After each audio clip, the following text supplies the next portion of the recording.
Good morning, good afternoon, good evening, wherever you are in the world. Welcome to another Operation Separation. I'm your host, Chelle Shapiro.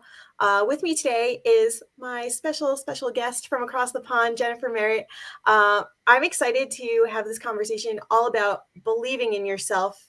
And Jennifer, welcome. Thank you for being here. Why don't you tell us a little bit more about who you are and what you do? This is always the question that I fear most,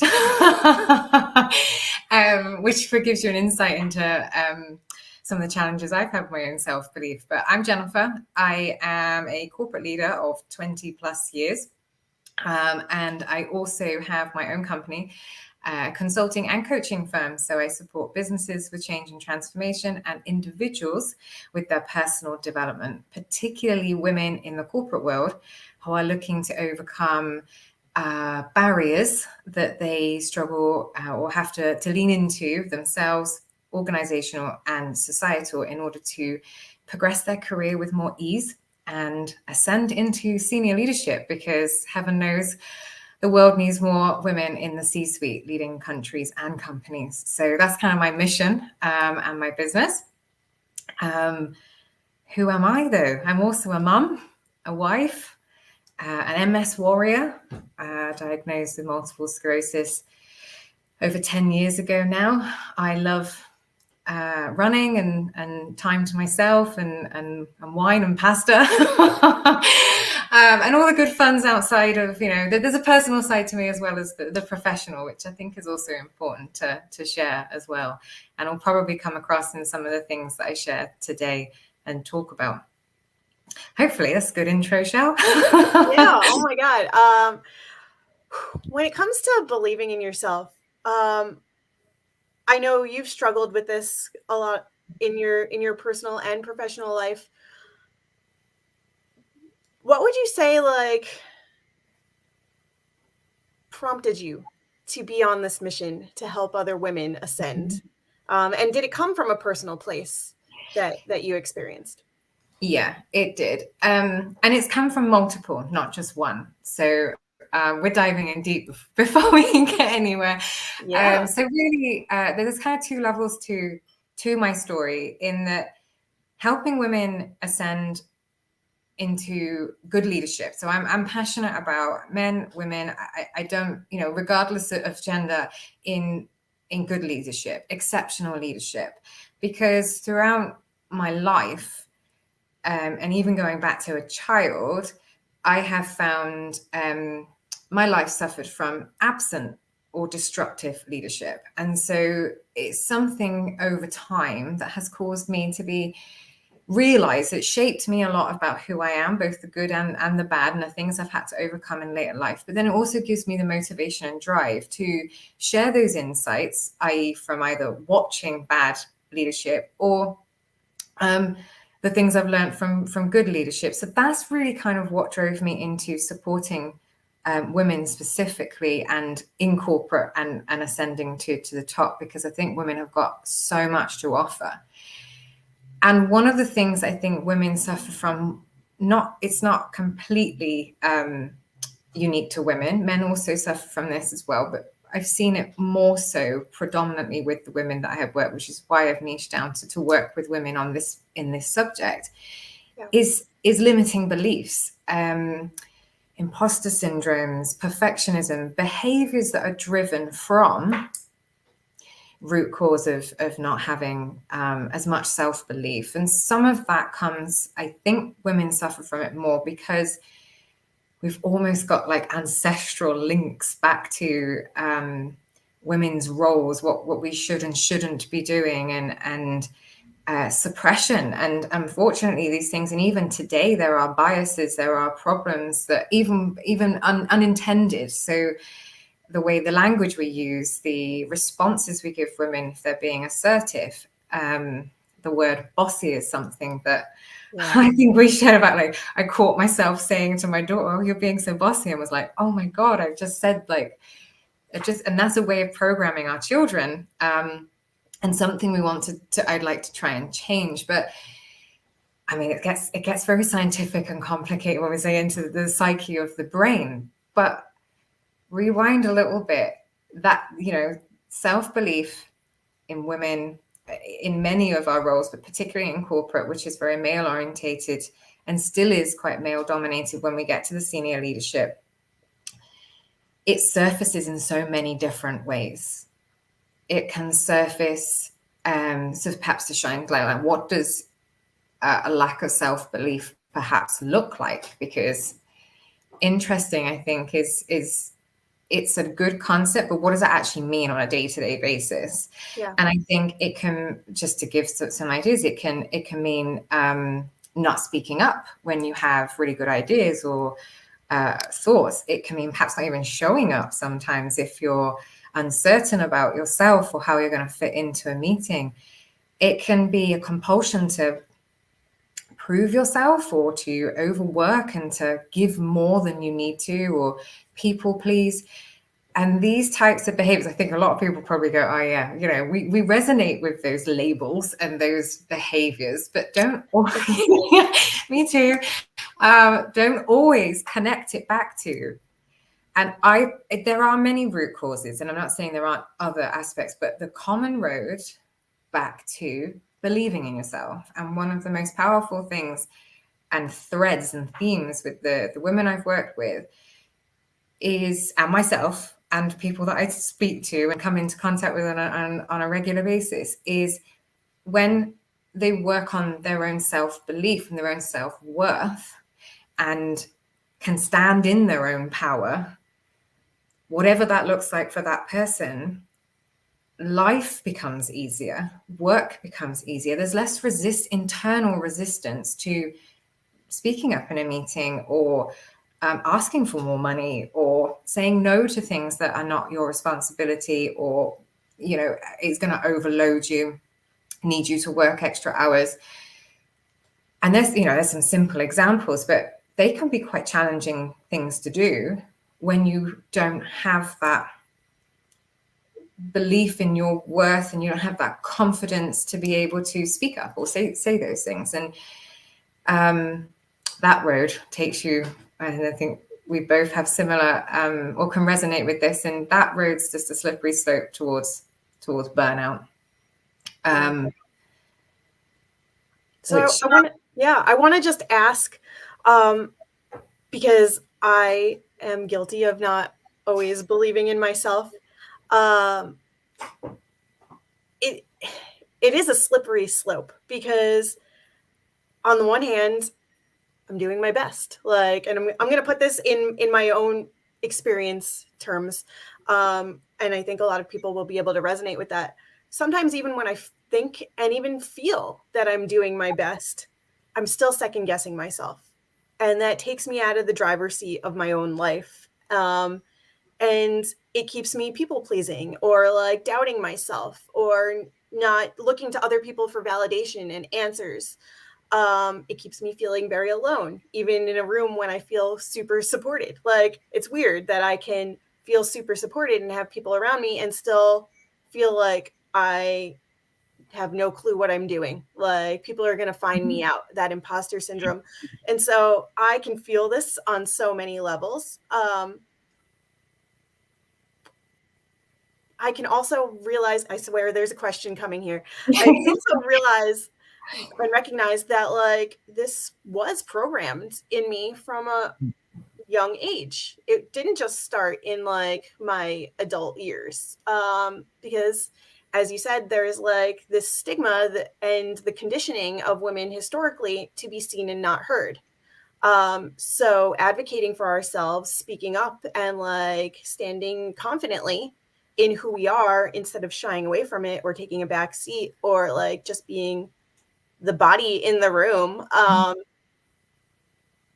think I know that this was instilled in me from childhood, because I spoke up a lot. I was very chatty.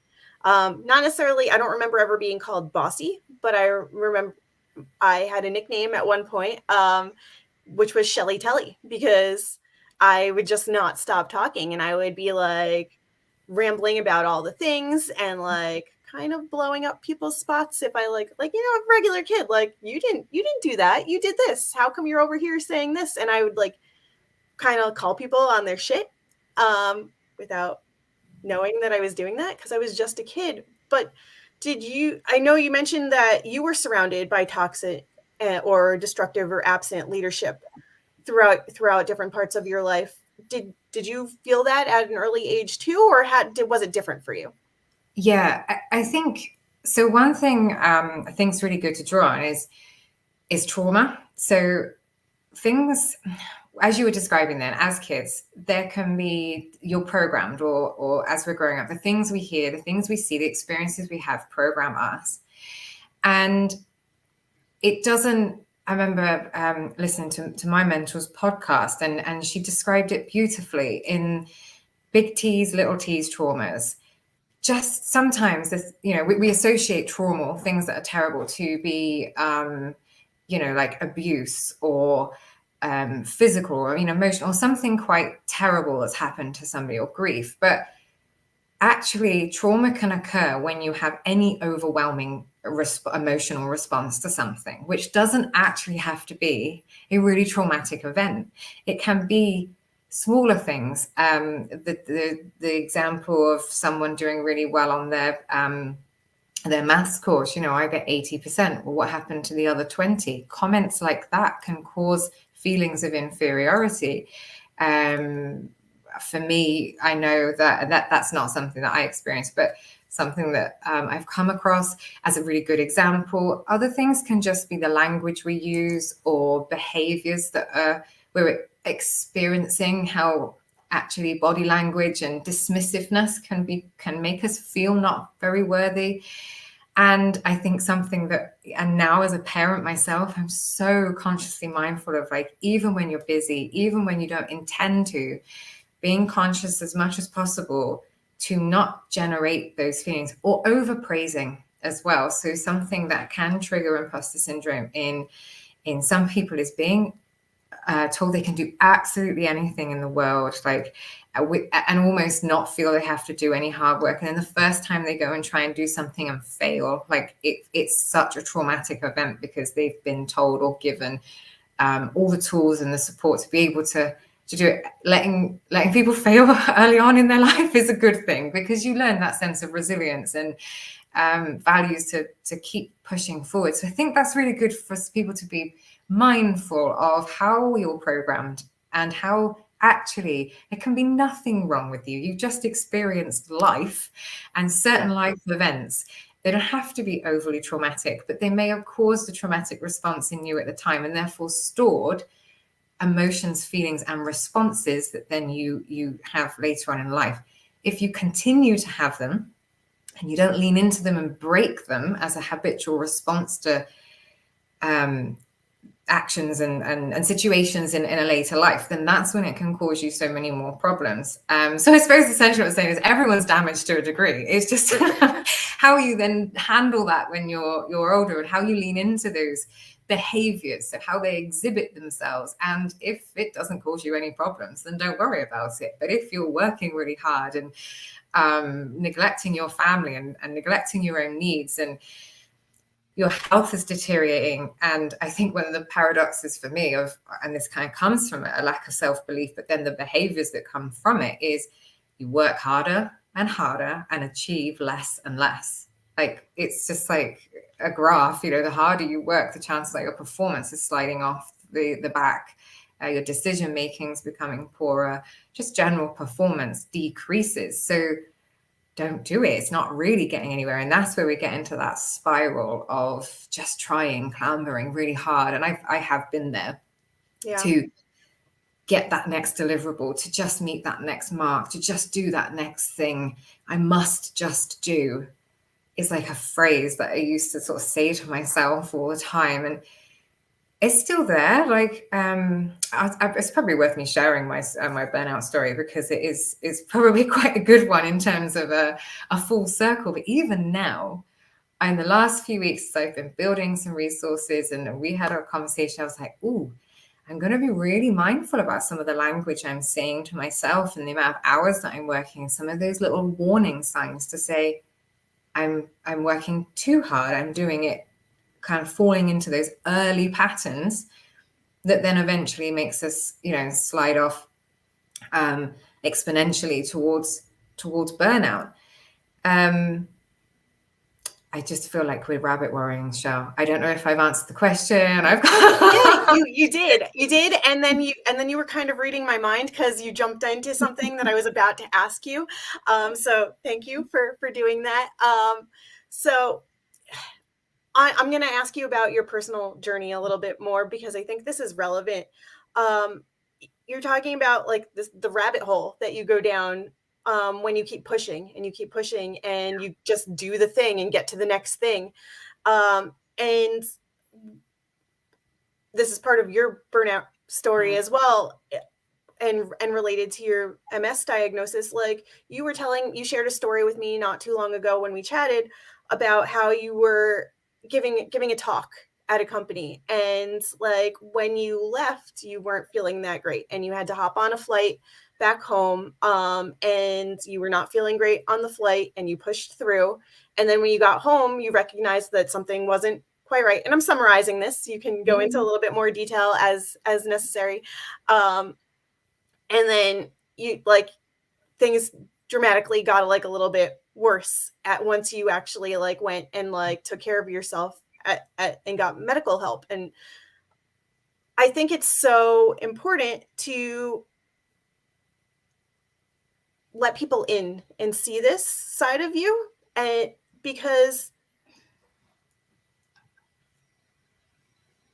you are strong and confident and you stand in your power, and I can see all the work that you've done on yourself to believe in yourself on and do it consistently. And yes, there might be little gaps in there.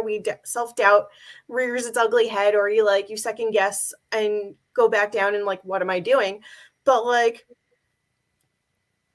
the rabbit hole, that spiral, that loop of like keep on going was like you didn't want people to see it.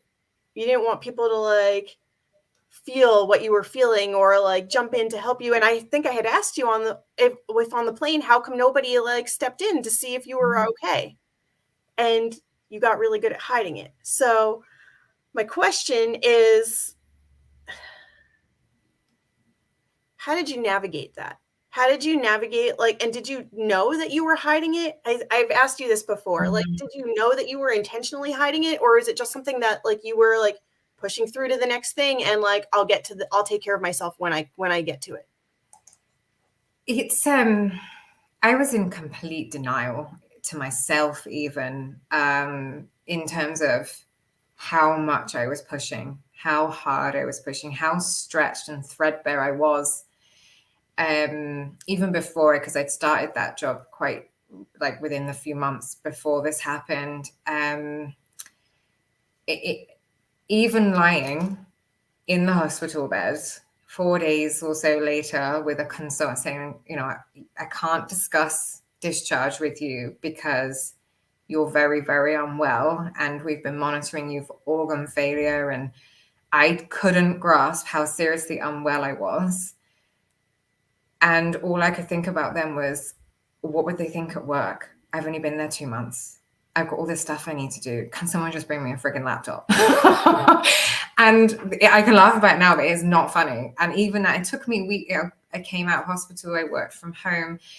And I don't quite know what the shift was, other than perhaps a delayed realization, maybe a few weeks or so later, when I sort of sat there and really kind of leaned into some of this. So I had sepsis, for anyone watching and listening to this. And I had sepsis because, in part because I suffer from infections because of my MS, and in part because I had just been masking and ignoring symptoms and signs that I was unwell, just putting it down to a cold because it was winter and I picked up stuff on the plane, putting it down to so many other things. I'll be fine. And basically my body in that 24 hours went into a shutdown, and that's why I was so unwell. And yeah, to be honest, even now as I kind of relive it, it is quite hard to even realize how much I had neglected myself. It sounds absurd to even get to that situation, but it happens. It happened to me, and it happens more often than we like to give it credit. It's not always a physical collapse. Sometimes it can look very different for different people. It can be emotional, it can be mental, it can be other ailments and things that can surface. But yeah, for me, I think what was so stark is how unwell I'd been and how in denial I'd been.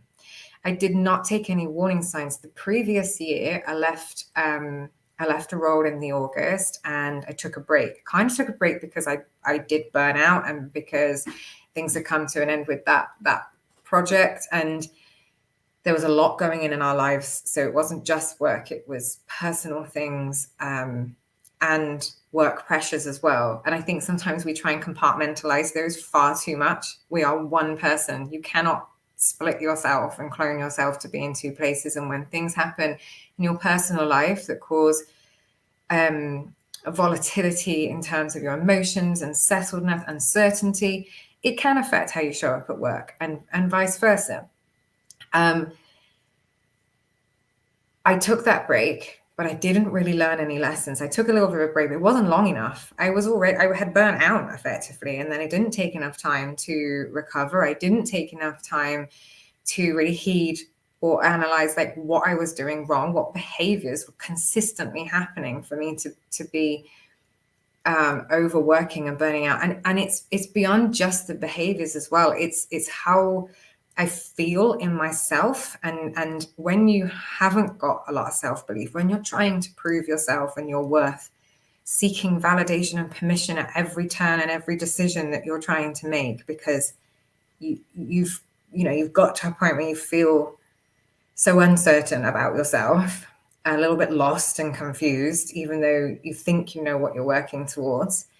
That's exhausting in itself. It's perpetual. So before you even start working, you've got this internal battle that's draining you. And I didn't do anything about it. I didn't lean into it. So when I then started the new job and it was all go and we were flying and everything, and I got colds, and it was my body saying, no, you're pushing far too hard. Yeah. And so denial was a big thing. Masking the symptoms was a big thing. And it was in those moments. So I had within about, I can't remember exactly, but 4 to 6 weeks, I remember sitting down and I was having a conversation with my husband, and I've been putting off having children for my career and my work commitments and all the other things, and the risk, or scared, it's a little bit scared about the impact on my MS. And I remember sitting there, and it caused a bit of conflict between my husband and I, because I kept saying, oh yeah, in another year, signing up for another marathon or doing something else and putting strains and kicking it down the can. And we've been married like 6 years at this point. So it's not like it was 6 months. It was something that we liked to do. And I sat there and I don't know why, I just said to him, I said, I feel like something's really shifted in me. I feel like I've got all my priorities really skewed. I do feel really lost. I do feel really confused. I feel like I've let you down, myself down. And I think we should perhaps consider a new chapter and trying for a baby. Of which my husband was like, I love the idea, but I also would like you to just give yourself 5 minutes to recover from sepsis, because I was, like physically. Yeah. But I did, we completely changed. And I don't quite know and can't describe that realization, but it wasn't instantaneous. It was more of a sat around realizing how disconnected from my own personal life I was, that I made a decision to do something different, to actually have something else that why had I been putting it off? For work? That is okay if you've got a clear plan and a clear, thing that you're working towards, and having a child in that moment is not great, but to keep doing it for 6 years was actually a detriment. And it was a big shift, and it was a really positive move for me to make, because we got pregnant pretty much straight away, which was thankful for us. But then nothing else mattered. My health, my well-being, baby, that whole process. And it helped me retrain and see where I can positively assert boundaries. I kept busy. I was working through it all, but I had good support in the team. And I also made changes to my working habit. And I actually performed better. I was like, the irony of I was working less or working better Yeah. and performing more. My output was more considered. The decisions I was making, the team around me functioned better. I was leaning on others instead of staying in this, I must deliver all, I must prove like myself, which is what had happened. I wasn't in, not working with my team, but I hadn't realized the impact it had on me and my capacity to lead, my capacity to deliver to such high expectations. And so I just kept going, Yeah. working harder and harder and harder until I basically capitulated. And I don't want that to happen to anyone else. So if we can share this message, to anyone, it's not trivial to say neglecting, skipping meals and not drinking enough water or taking a break is because that'll set you on it. It is part of the course. They are early or potentially even ingrained habitual things to just not do it. You can do that a day or two or maybe a week at a time. You can do short stints, but we are not designed to endure high levels of stress, occupational stress from outside and inside from months, years on end. Eventually something gives way, and often that's physical.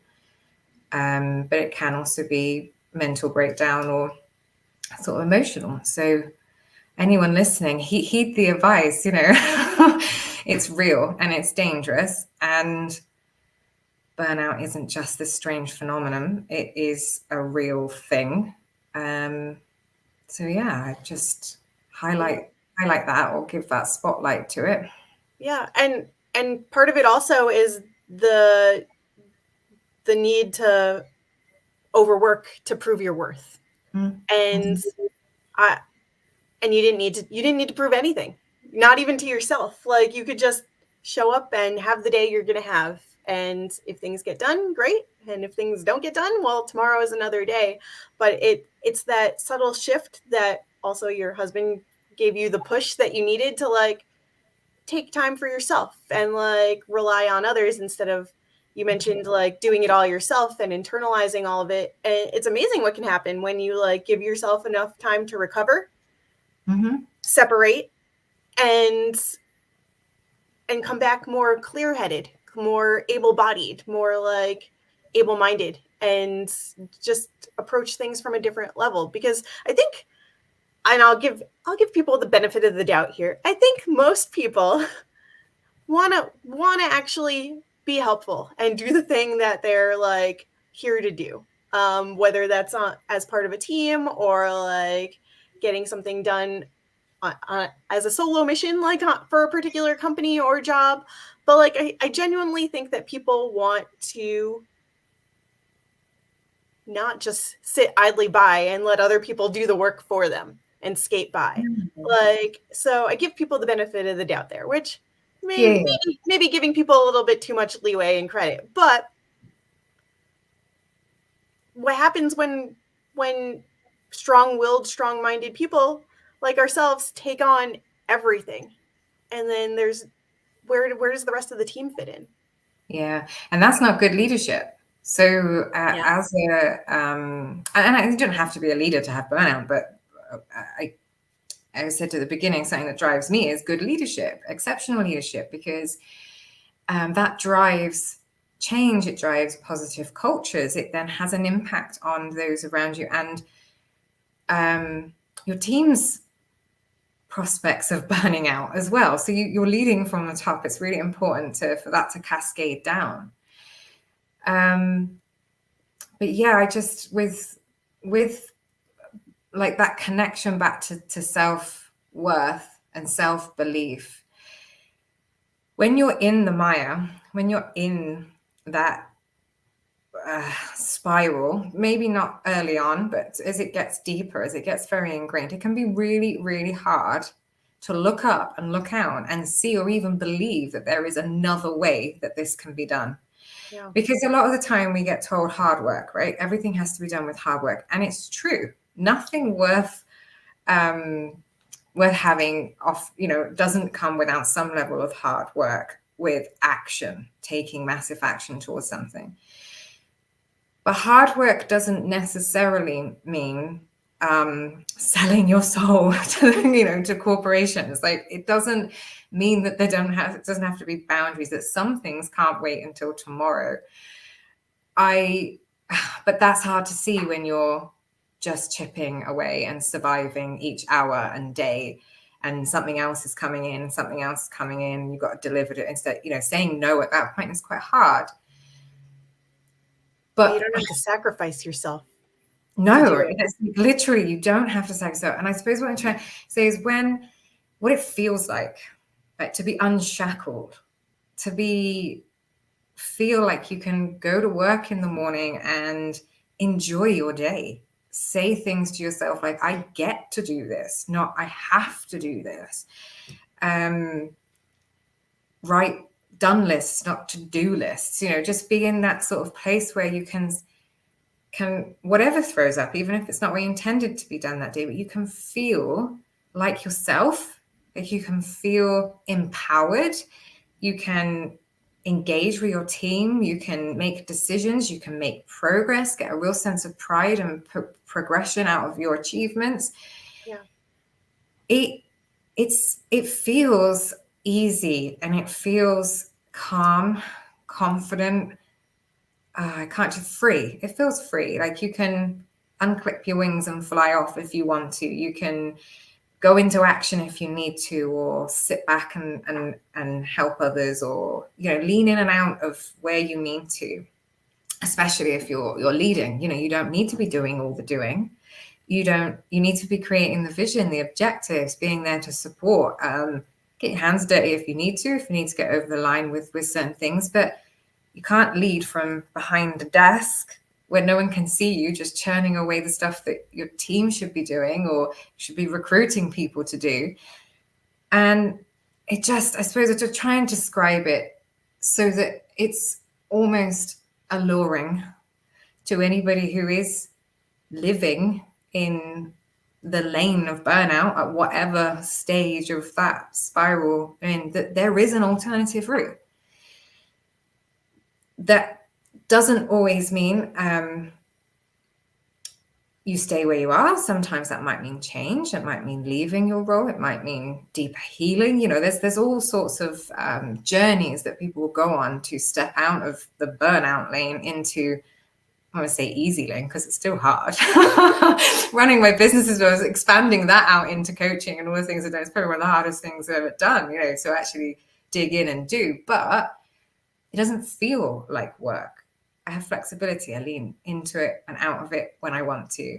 I take on corporate contracts as and when I want to. And I know I've created that level of freedom for myself, and that's not always the same if you're in 9 to 5, so to speak. But there's still boundaries. There's still things you can do to create more freedom and more ease. And it really does start with believing in yourself and having a real sense of worth and purpose around what it is you're doing. Whether you are cleaning the building or running the building, it doesn't matter. If you're connected to your purpose and understand what you're adding, and you understand your role in your life and as well as your job, you can nurture yourself. That's the start. That's the foundation to then all the healthy habits that come on top. Yeah. And if we're thinking about like burnout, like a candle, right? The light goes out for whatever pressures you're navigating in your life. But like coming out of that burnout and relearning how to believe in yourself again, have that confidence, the assertiveness, know your worth, stand in your power, all the language that we use to talk and describe this self-belief. It really stems from like doing more of the things that light us up. So reigniting that candle that has gone dim or burnt out. And so I don't think I've ever used that analogy before of a candle, but I was thinking about it as you were describing what this self-belief can start to look like.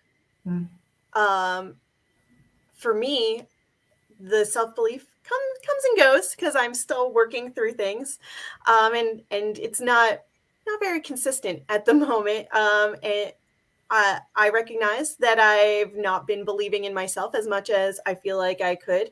But when I am in those moments of like, oh shit, I got this. Oh shit, like there's nobody is going to tell me anything different Yeah. because my mind is set and I feel good about what I'm doing and I know I'm on the right path, which I think I always have that feeling like that I know I'm doing ultimately the right things for me because it looks different for everybody, like what's right for you. But like there's still these moments that these pockets that come up and I'm like, am I doing the right thing? And I question myself. It goes back to that self-doubt that I mentioned earlier. So reminding myself that I get to do more of the things that light me up.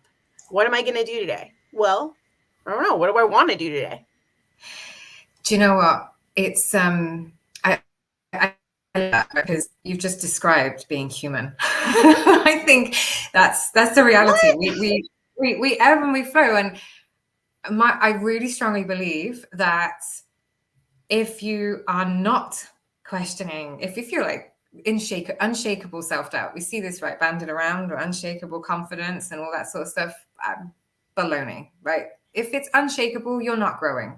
Like for me, you can have unshakable confidence in where you are right now because you work on it, but eventually you want to grow, you want to expand, you want to push yourself into new horizons. When you're doing that, it gets uncertain, it gets a little bit bumpy and volatile, and at that point you're going to have doubt because you're working into the unknown. There's a little bit of fear there, there's a little bit of uncertainty, and it triggers all of our worries and our worth issues that surface up. You think, I'm sure I've dealt with that before.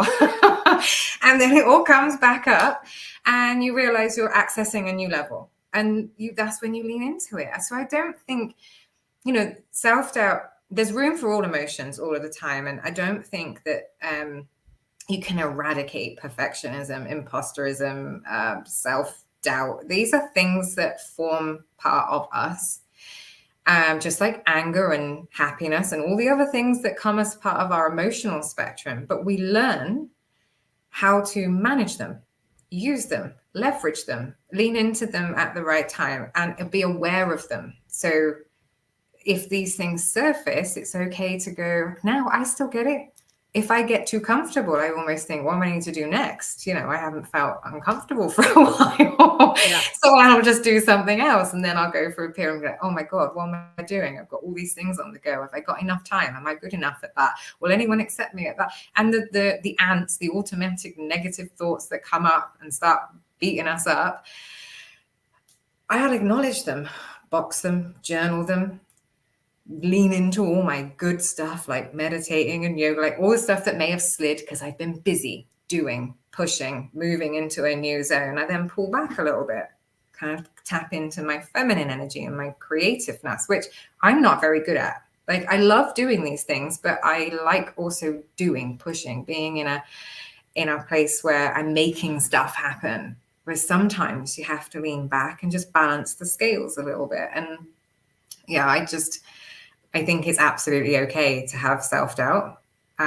It does demonstrate we're human. And it also kind of perhaps assures people that you don't have to fix yourself. It's just about managing your behaviors so that they work for you, not against you, leave you in a better place than a bad place. If you want to progress in your career, I use this phrase of, I want you in the C-suite, not the hospital bed, because that's what I'm supporting women do. But you don't want to get there and be about to burn out and have health problems. You want to get there and be energized. You talk about the candle, and it made me smile. Impact's got one on my shoulder.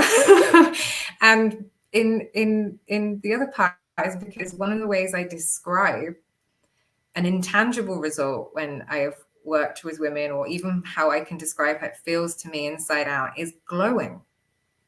When you are on the right side of your own self-worth and all the behaviors and positive habits that come with it, you don't just feel good, you look good, you're glowing. like literally shining out.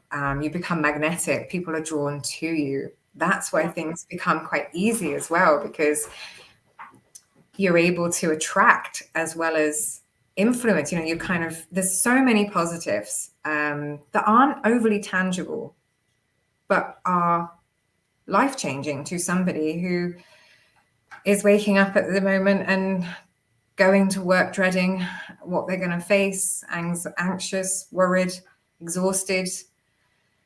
You know, the list of symptoms kind of go on really, but you know, the flip side is quite a dramatic transformation. It doesn't happen overnight, and I'm still working on it, but it's a really positive thing to at least explore. Yeah. And having a good support system in place that maybe you didn't even realize was supporting you the entire time, because people watch in silence sometimes, and you have like people that are seeing you but you don't know that they're there, and you never know who is listening either, which thank you anybody and everybody for tuning in and joining us. Sometimes we have supporters that we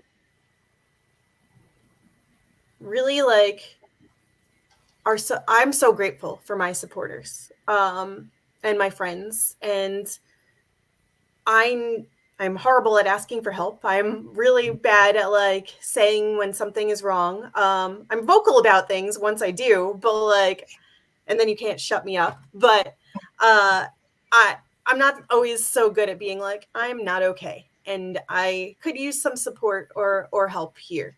I'm getting better at it.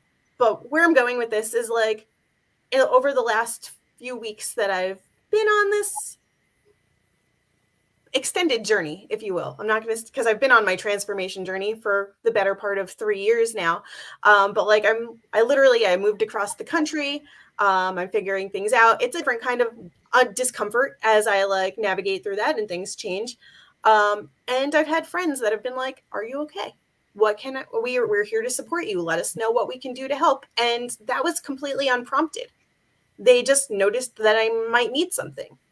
And it's very different than like somebody being like, "What's wrong? I can see something's wrong." And then they keep pestering you about like, "Are you okay? Do you need this? Do you need this?" And it's like a nagging sensation. It's like it's irritating. Well, nothing was wrong, but now that you keep asking me, well, now fuck. Like now something's not okay. Like just bug off. But it's different when you feel that love and support, when it comes from a genuine place of people wanting to help and lift you up and make sure you're okay. And that doesn't feel like somebody is nagging or pestering. Mm-hmm. And so I never would say that my love language necessarily is words of affirmation, but it's really affirming and feels good when people are like, "Hey, you're doing great work. I see you." And it comes usually at a time when I'm not telling myself that. So having that support system in place for people to like give you that little bit of extra love for times when you're not so kind to yourself, when you don't believe in yourself, feels really good too. And if you're like me, then it pushes you to want to do better for yourself, because I'm like, oh shit, I have neglected telling myself that I am doing good work. I am here. Things are going well, instead of ruminating and focusing on all the things that are going wrong or that aren't quite right or what we expected. Yeah. And I think that's a distinction that we need to make of like, cool, you can be really self-aware and know that there's things that you need to work on and things that like aren't going right. But what are you doing to change them? What are you doing to push yourself out of that comfort zone to get to that next level and ascend? And you know what? Sometimes, so I love everything you just said, but it's really true to like some of the conversations I have recently and that self-doubt thing. One of the habits I have is I have visions and I almost seek permission from people. I need a permission or a validation that my idea is good to then pursue it. I'm working on it, but it is something that I get stuck and I can't make the vision like touch the ground and then take off until I've talked it through, or someone's gone, oh yeah, that's really good. That could be as little as it is. They could have been half listening and said, yeah, that sounds good. And that's like enough for me to feel like I can then do something on it. So self-awareness is really good, but knowing how then to use that for myself to overcome that. Well, I get a lot of that support now from my coaching group. I'm part of a mastermind, so to speak, for women entrepreneurs, and it's come to light. And I've shared some of these things, and now I kind of, when I'm talking about things, sometimes I'll get asked or challenged by one of the ladies in there, if you need permission, I give you permission to go and be great, to go and do that, to do, because it's you know, it's my concept, my idea. It doesn't need permission, but it's that acknowledgement or knowing that if you can find people you trust to have conversations, or even affirm language in the future. So if you're looking to say you've got an interview coming up, or you've got a big presentation, or you're worried, or your self-doubt like creeps up and starts to make you feel like sick and anxious, or you're worried, or you're not sure how it's going to go, if you can find a buddy or someone that doesn't think you're crazy when you talk to them like it's already happened, the positive future-based or future-paced language is such a positive. That's like affirming in itself. Obviously, you're not going to wander around going, yeah, going for an interview saying you've got the job, because people might think you may have lost the plot. But if you can find that network or that trust, a relationship, it only takes for one proper buddy or champion that you can do that with, you can really lean into that relationship for, say your work or whatever it is that you're working towards, and create positive scenarios that have already happened before you've even done them.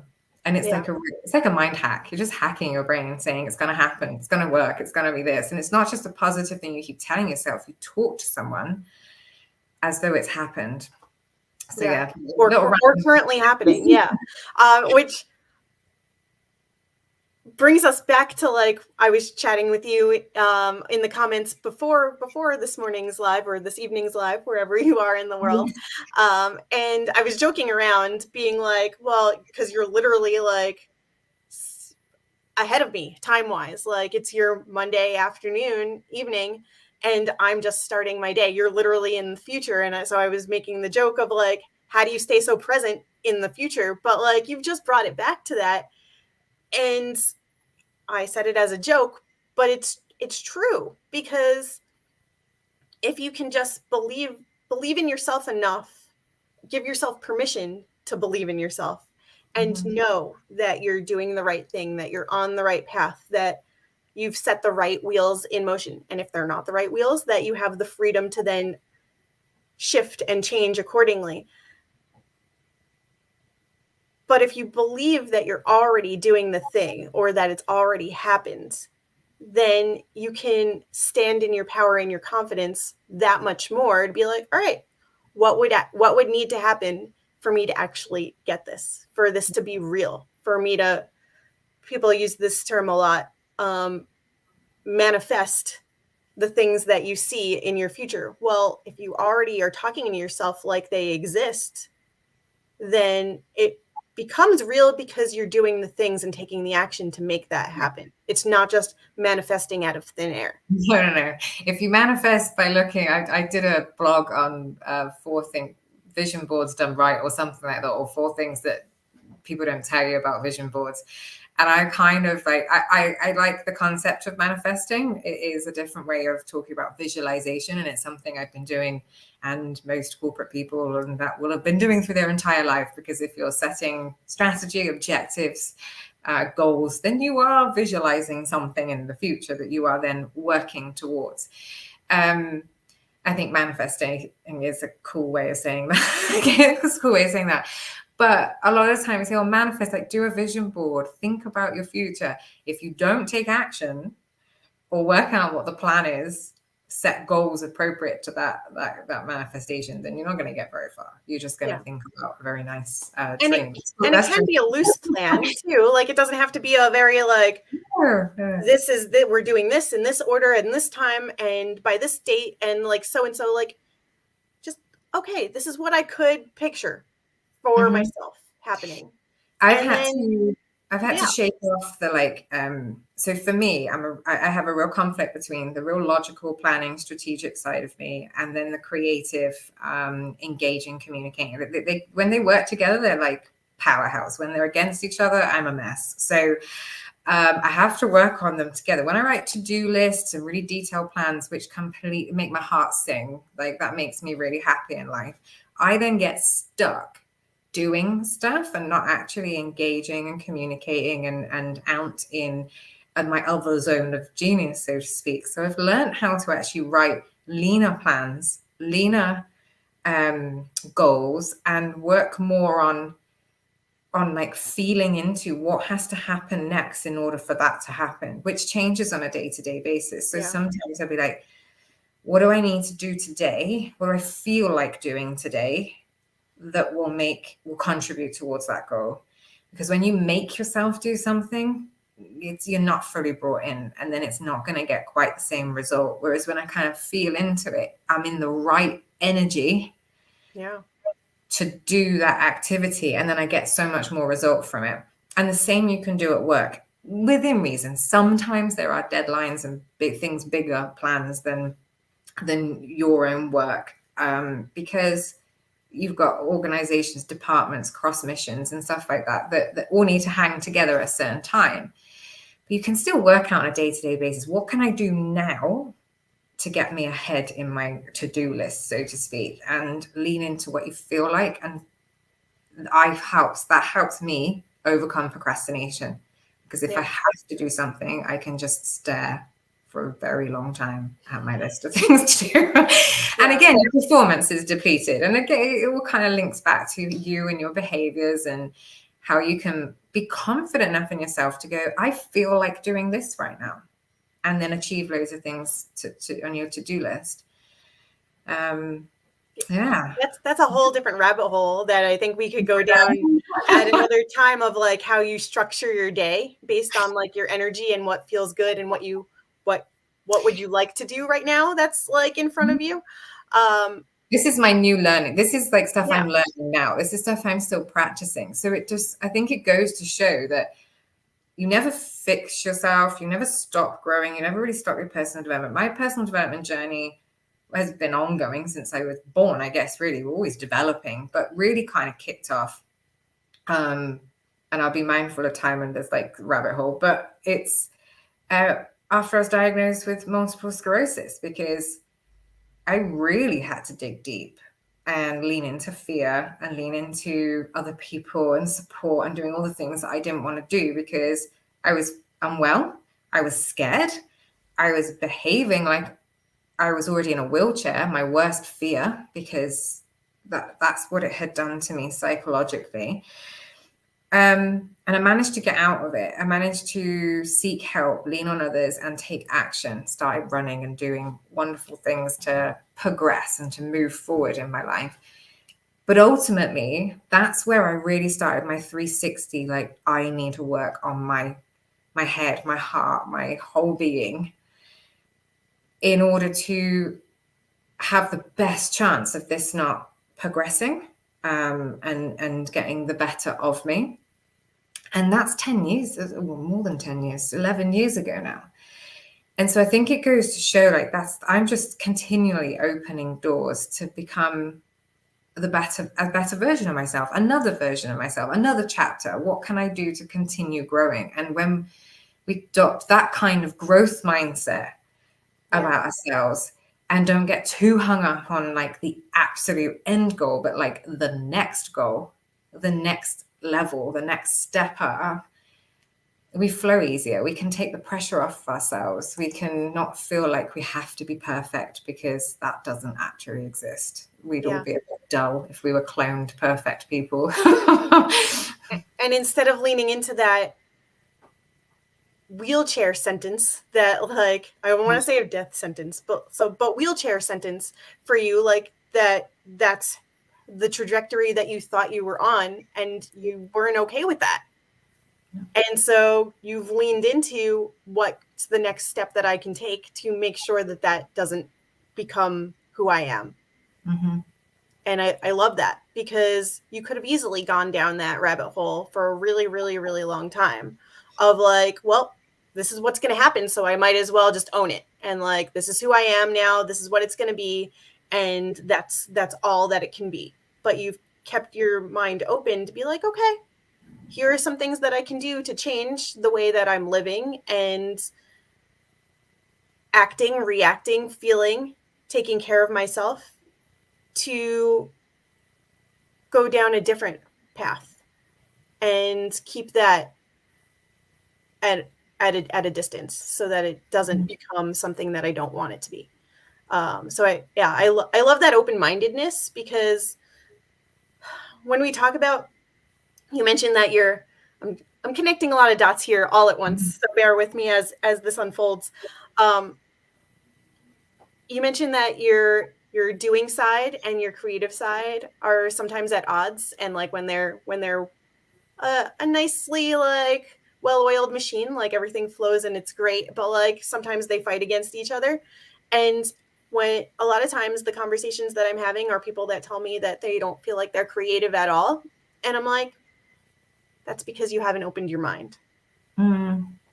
As soon as you can be open to different possibilities, I'm not saying my way is right, I'm not saying your way is wrong, but be open to something changing somewhere and exploring and getting out of your comfort zone. As soon as you can make that subtle little shift, because it is subtle, and you might not realize that it's even happened until you're like already doing something different, and you're like, oh shit, like I'm now like, okay, but that's creativity for me.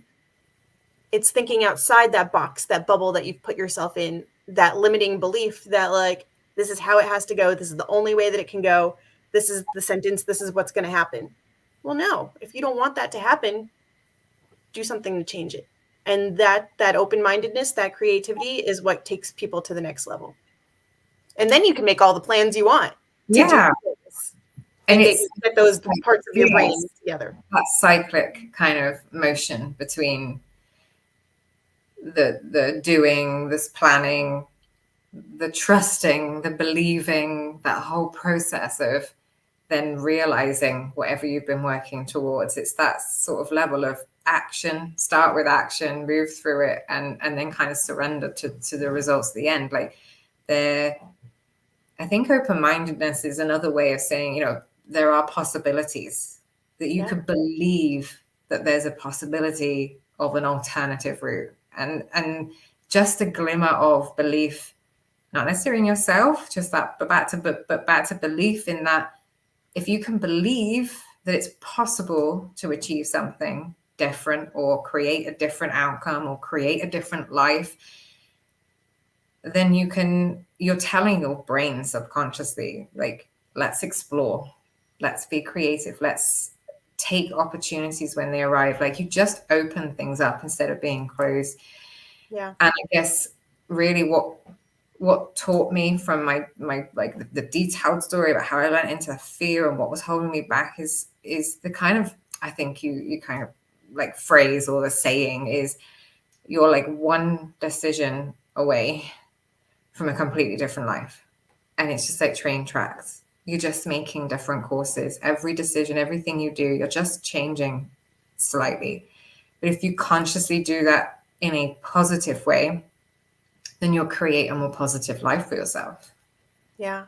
And sometimes that's so simple as like changing the words that we use when we describe who we are, what we do, who we want to be. And a really I don't want to say easy example of this, but I've gone there, I've put it out there. That language is now out in the world. Sometimes when I work with clients, we work on things because I work on LinkedIn profiles. Part of that language, that confidence, and helping people build that up and see more of that in themselves is asking them, all right, like their 30-second elevator pitch, right? There's so many places that you can put that on your LinkedIn profile. It's called your headline, your cover story, your like audio clip, all the things. I call this the prime real estate at the top of your profile. But like, what wording are you using? Because by default, LinkedIn's going to set it to like whatever your job title is at whatever company or school you're currently at. So a lot of times clients will be like, well, I'm an intern at such and such company. I'm still a student. Is it okay to put that there because I haven't done this yet? And I'm like, just what do you want? Where do you want to be? Because you're not going to be an intern forever. You're not going to be a student forever. Yes, hopefully you're always like learning and improving yourself. Yeah. So if you want to call yourself a lifelong student or a lifelong learner, that's totally different than like saying that you're a student of this program. Like where you are right now. Where do you see yourself in the near future? Where do you want to be? So I had a client recently that we were setting up his profile, and he was telling me that he wants to be in a certain space, but he hasn't done it yet. He's over here, he's doing really great over here, but he's making a subtle shift. And he said to me, but I'm not over here yet. I've done things over here. Can I even say that? And I was like, if that's where you want to be and you're working towards achieving that, you already have steps in place, you're already taking actions. Why not already say that you're doing it? Why not use that language? So it's the subtle way that you can shift not just how you're showing that language to other people, because now that's on your profile. It's the language that you're telling yourself. I haven't done it yet, but you are doing it. You are.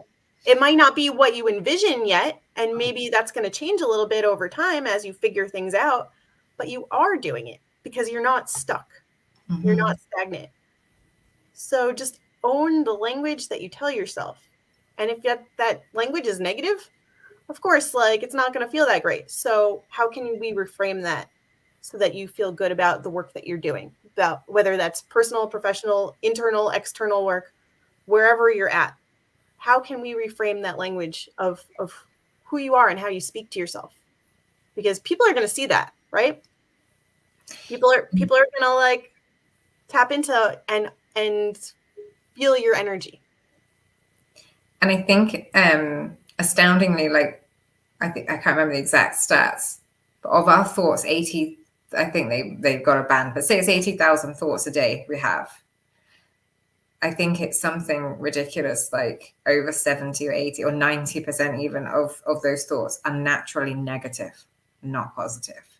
And so if you can shift, when you think about your language, if you can shift that by just 1 or 2%, like how much that is in terms of a degree or a shift in how you feel and how people perceive you and how you communicate, it is super powerful. Language is so important. I haven't even touched on like the neuro-linguistic, really. We've sort of over like the side of my coaching. That is kind of what I do, and how you reprogram yourself by literally speaking kinder to yourself.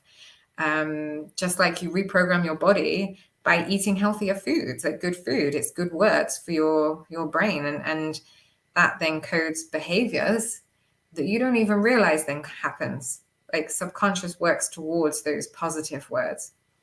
So yeah, scratching the surface of another rabbit hole, Shell. Oh my God. I see a part 2 in this. I know, I'm happy to come back. There's always so much to talk about. And we've picked a topic. We've picked a topic of believing in yourself, because I truly believe that it's kind of like the starting point.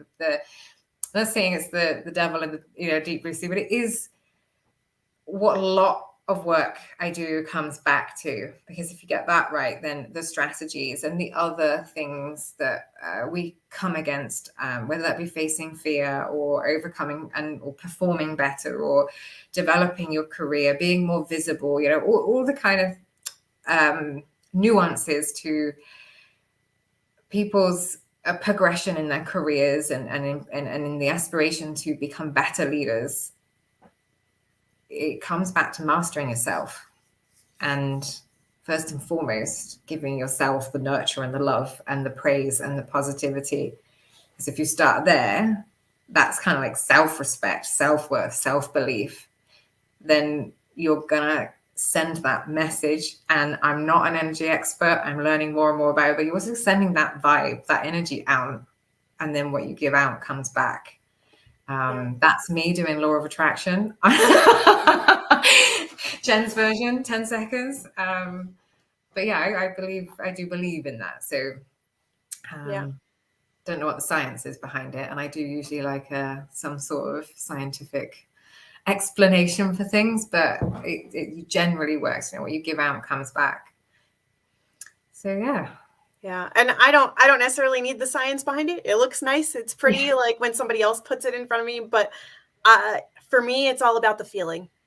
Mm-hmm. What feels good? What do you want to do more of? Yeah. And I remind myself of that on a daily basis because I also struggle to believe in myself. And I help people with that all the time too. So it's twofold because I like to say that I'm the people's cheerleader. I will champion you on. I will help you feel supported. I will help you get to those next levels. But I also need to be my own cheerleader too, right? So uh, I I shared a post that like there's only so much I can believe in you. If you don't believe in yourself, it's never going to work. No, you have to do it, and you have to want to do it for yourself. So you can't, especially with coaching, like it's very hard. You can appeal to people's symptoms, you can appeal to people's desires, but ultimately, somebody has to want to change where they are now and want something different and be prepared to go through what's can be quite a difficult process sometimes, looking in the mirror and facing yourself and your own behaviors, because you are in control of yourself. And sometimes that perspective change, some of the things that are happening around you will feel like they're happening to you. Somewhere in it all, you have personal responsibility and you have a complete power of choice to decide what you're available for and where you are going to be and what you're going to tolerate and what you can change, what you can influence. But you can't access those things if you don't believe that you have that capability within you. Yeah, the want is not enough. You actually have to believe that you can have that change and achieve it, that you can get it if you take those necessary actions to do it. So I know we're over the hour. yeah, and that's totally fine because when it flows, it just keeps going, and I love it. Speaking of wanting to change, if people want to have more conversations for change with you, where can they find you, and how can they access you to ascend? So the best place to go is probably two places. Either go to my website, which is jennifermerritt.com, where there's a little bit more about me and my services. But I'm also available to chat. So a DM, a message on LinkedIn or Instagram, or send me an email. And just open up a conversation. And I think the best way to decide if we're a good fit and we want to work together is to just connect and have a chat and see where things go from there. If someone's not quite ready to have that conversation or make that leap, or is kind of considering and not sure, there are also like free resources I offer. One's launching, I don't know if it was beta launching this week, so next week, which will be my burnout barometer. So people get an opportunity to answer questions based on Herbert Frugenberger's burnout model. So it's kind of quite a little bit of science, but also a lot of feeling, like answer the questions honestly and then work out roughly where you are, like from a warning perspective. So that will be available, which is quite good for people to help themselves and learn a little bit more. And I also have a lead magnet, which shares how to negotiate, or better to negotiate your salaries, particularly for women in the corporate world, because there is a pay gap, and there's definitely more money on the table that women are not doing much about. But you kind of need a little bit of self-belief to take on Go board after it. to do it. So the guide kind of addresses some money mindset issues and some tactics and some neurolinguistics to help better negotiate. It's not actually just money. It could be useful to all negotiations, but it's very specific about that.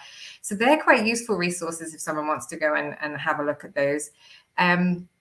Or join my community of ascending women, because there's going to be some live chats soon, similar to the way you've set up Operation Separation. So just sharing more insights of wonderful women in business and leadership, and meeting other women and connecting with other like-minded people, because I think that's also really important. You spoke about the support earlier, so there's lots of ways lots of ways to connect with me, but not necessarily work with me, and access community and access resources. But yeah, if someone's really serious about shifting and moving, then working with me, I've been told is pretty game changing. So, reach out and have a conversation. Yeah, I will share all of those links in the show notes as well as in the comments. I will post them individually so that people aren't overwhelmed by all the links in one little thing, because I never want to make it overwhelming. I want to make it easier for you to take action on that next step. I also am really not great at promoting myself. So I'm going to take this opportunity to do that as well, because I always feel like I'm rushing through it at the end.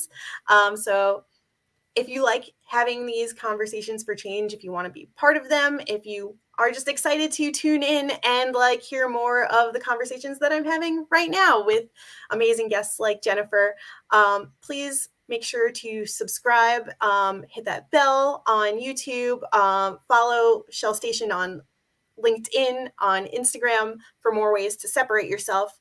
Or if you just feel like you need some strategy help and positioning, or that little bit of confidence shift to the way that you speak about yourself and the way that you present it to others, I can certainly help with that in terms of your positioning, your engagement level, your branding.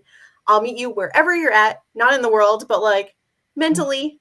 I will meet you on your level, and we can work through some of those things that are holding you back. It all starts with, what do you want and what do you want to do more of?